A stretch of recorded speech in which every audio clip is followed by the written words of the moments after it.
마을 원님한테 어떤 두 사람이 서로 싸우다가 와가지고 판결을 해달라고 했습니다. 무슨 얘기를 했냐면은 이 친구를 말이죠, 좀 혼 좀 내주십시오. 왜 그러냐?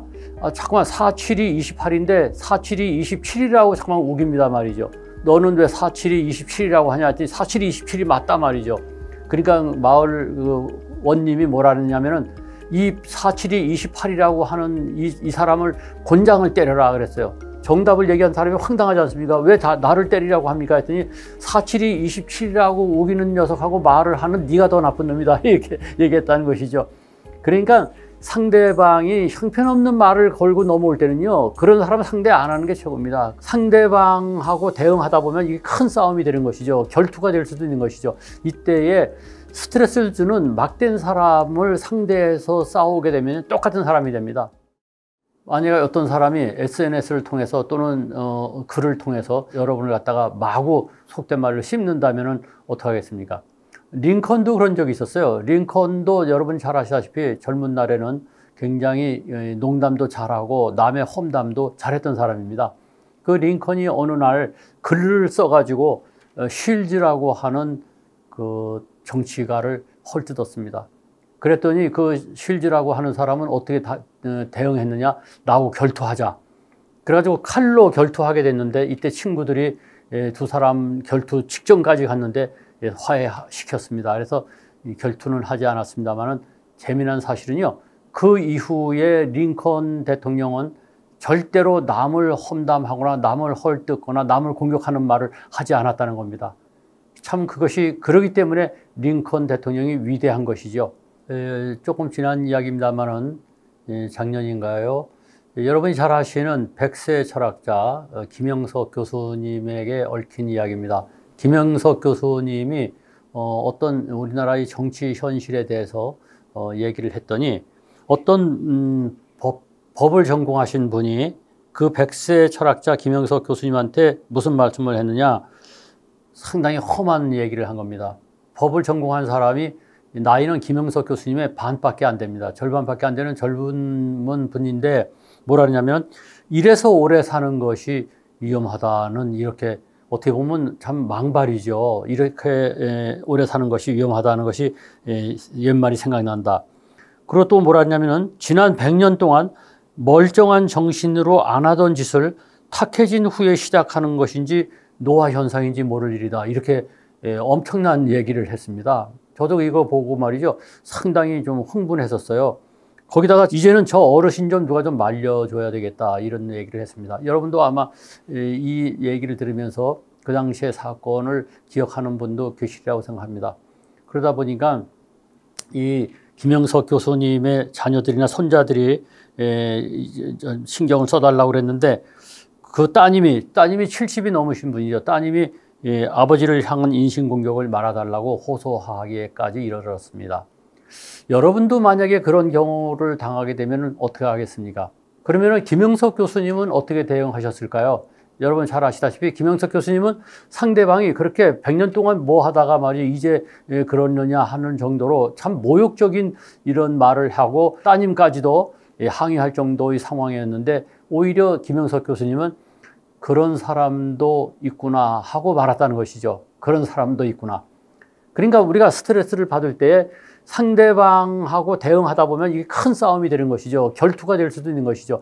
이때에 스트레스를 주는 막된 사람을 상대해서 싸우게 되면 똑같은 사람이 됩니다. 이런 얘기도 있어요.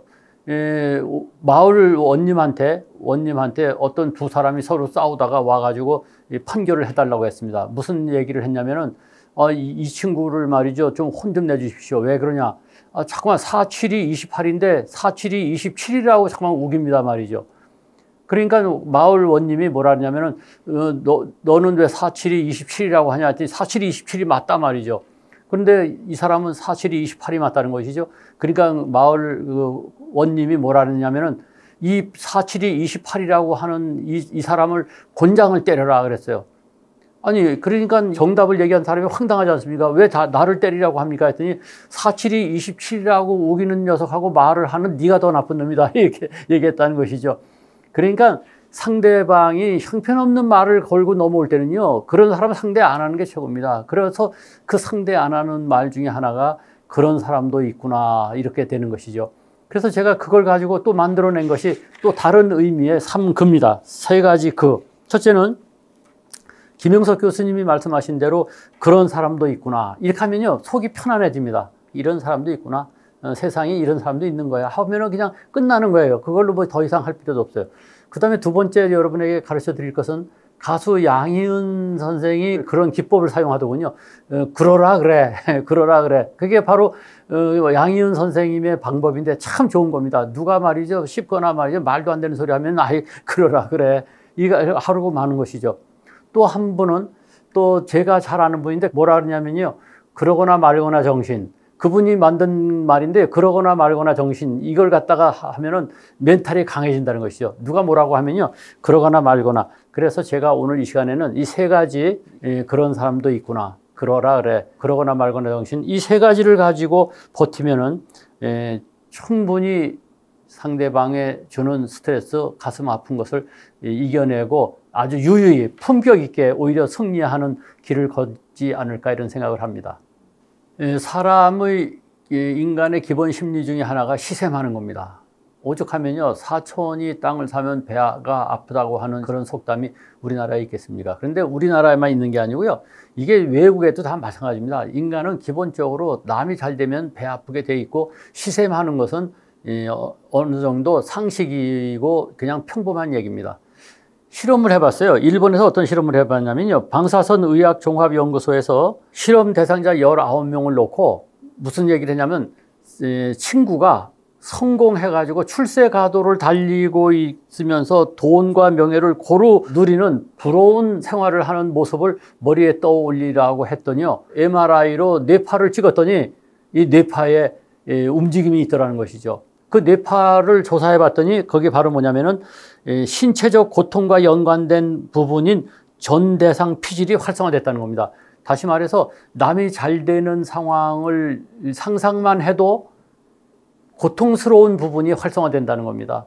그러니까 배가 아픈 건 당연한 것이죠. 반대로 홀딱 망하는 경우를 갖다가 상상하게 했더니요, 전대상 피질 대신에 뇌의 다른 부분, 즉 쾌감과 관련된 중격측 좌핵이 활성화되더라는 것이죠. 다시 말해서 우리가 시샘을 하는 것은 당연하다고 하는 것이 의학적으로도 증명이 됐다는 겁니다. 그러니까 시샘을 하는 그런 것을 당연하다고 해서 그러면 계속 시샘할 것이냐, 그건 아니죠. 그러면 어떻게 되냐면 자기를 위해서 이제부터 그거를 털어내야 되는데, 첫째는 그 감정을 일단은 내가 시샘을 하는구나, 이렇게 솔직히 받아들이라는 겁니다. 죄책감까지 가질 필요는 전혀 없어요. 두 번째는 뭐냐, 그 배 아픈 감정을 그대로 받아들이되, 두 번째는 빨리 털어버려야죠. 실제로 한번 해보세요. 나쁜 생각이 들을 때 머리를 좌우로 흔들면서 허이 내쫓아버리라는 거죠. 우리 이런 얘기가 있지 않습니까? 새가 곡식밭에 날아오는 것을 막을 수는 없지만 허이 해서 쫓아버릴 수가 있지 않습니까? 그와 마찬가지로 그런 나쁜 생각, 즉 시샘의 생각이 내 머리에 떠오르는 것을 막을 수는 없지만 머리를 흔들면서 허이 해서 빨리 날아버려라, 이런 얘기다. 털어버려야 된다는 것이죠. 세 번째는 자기의 행복에 집중하라는 겁니다. 그러니까 남의 잘 되고 못 되는 것에 신경 쓸 것이 아니라 내 생각, 나의 행복을 어떻게 지킬 것이냐, 여기에다만 신경을 쓰시면서 여러분의 시샘하는 그 마음을 갖다가 잘 다스리기를 바랍니다. 그래서 이런 얘기가 있죠. 가장 위대한 사람이 어떤 사람이냐, 무슨 간디나 처칠 이런 사람이 위대한 게 아니고 자기를 반성하는 사람, 자기를 고치는 사람이 가장 위대하다고 제가 강의 때마다 강조합니다. 여러분은 그렇게 함으로써 위대한 사람이 되시기를 바랍니다.